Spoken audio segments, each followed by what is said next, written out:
Magandang araw sa lahat. Ngayon ay tatalakayin natin ang cyclic group. Alam niyo ba na may dalawang structure ang cyclic group? Ito ay ang infinite at finite. Pero para sa discussion natin ngayong araw, magpo-focus tayo sa tatlong mahalagang theorems na nagpapaliwanag kung paano ba talaga gumagana ang mga grupong ito. Handa na ba ang lahat? Sisimulan natin sa Theorem 1. Theorem 1. If G is an infinite cyclic group generated by A, then every element of G aside from the identity has infinite order. So sa madaling salita, ang sabi ng Theorem 1, sa isang infinite cyclic group, ang lahat ng elements maliban sa zero o identity ay walang hangganan ang order. So ibig sabihin, continuous siya. So hindi sila hihinto or babalik sa simula. Bakit cyclic at bakit integer ang example? So, gagamitin natin halimbawang integers. So, tinatawag itong cyclic dahil ang lahat ng numbers rito ay nabubuo natin gamit lang ang isang generator. So, ang generator natin ay ang element 1. Bakit? Dahil kung mag-uumpisa ka sa 1 at mag-a-add ka na mag-a-add, mabubuo mo ang 2, 3, 4, 5, and so on. So, walang number na nalalaktawan kaya ang 1 ang tanging generator ng buong integer. So ngayon, tingnan natin ang concept ng order. So ang order ay kung ilang beses mong i-add ang isang number sa sarili nito para bumalik ka sa 0, ang ating identity.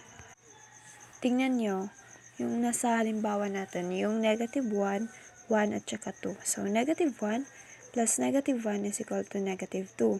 Negative 2 plus negative 1 is equal to negative 3 and so on. So, continuous siya. Then sa 1 naman, 1 plus 1 is equal to 2, 2 plus 1 equal to 3, 3 plus 1 equal to 4, and so on. Next is ang 2 naman.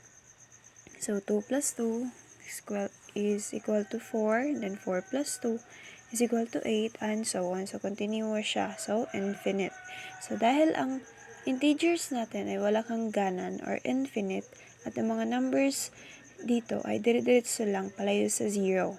So, ibig sabihin, hindi tayo kailanman makakabalik sa 0. So, ito ang patunay na ang Theorem 1, sa isang grupong walang hangganan, ang mga elements nito ay hindi magkakaroon ng hangganan. May tanong ba kayo?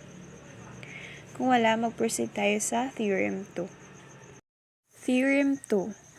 Let G be a cyclic group of infinite order. If A element of G and A is not the identity, then for all U, V element of integers, e to the power of U is equal to A to the power of V if and only if U is equal to V. Ngayon, para mas maintindihan natin yung theorem to, tingnan natin yung halimbawa. So, gagamitin natin group yung set of integers sa ilalim ng addition. Gaya ng napag-aralan natin, ang ating generator A is equal to 1. So, ibig sabihin, ang lahat ng elements ay mabubuo natin gamit ang number 1.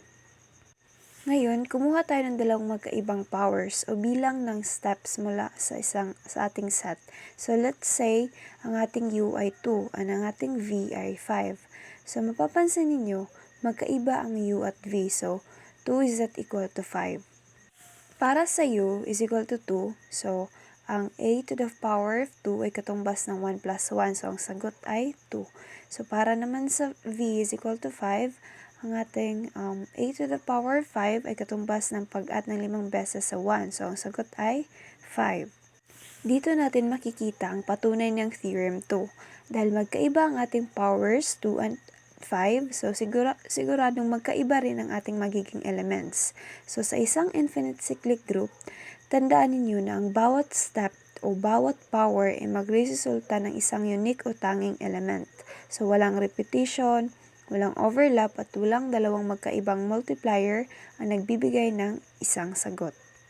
Mangyayari lamang na maging pareho ang elements A to the power of U is equal to A to the power of V kung ang U at V ay isang numero din dahil ang 2 ay hindi katumbas ng 5. So napatunayan nating magkaiba ang kanilang kinalagyan sa ating infinite set.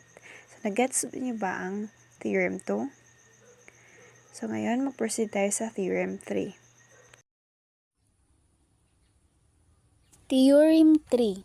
Let G be a cyclic group of finite order. If A is an element of G such that the order of A is n, then for all U, V is an element of Z, A to the power of U equals A to the power of V, if and only if n divides U minus V. For example, let G Z sub 6 equals 0, 1, 2, 3, 4, 5 under addition modulo 6. So, ang group natin is Z sub 6 equals 1.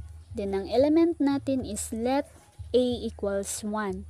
To check the equality, let U equals 8, then V equals 2.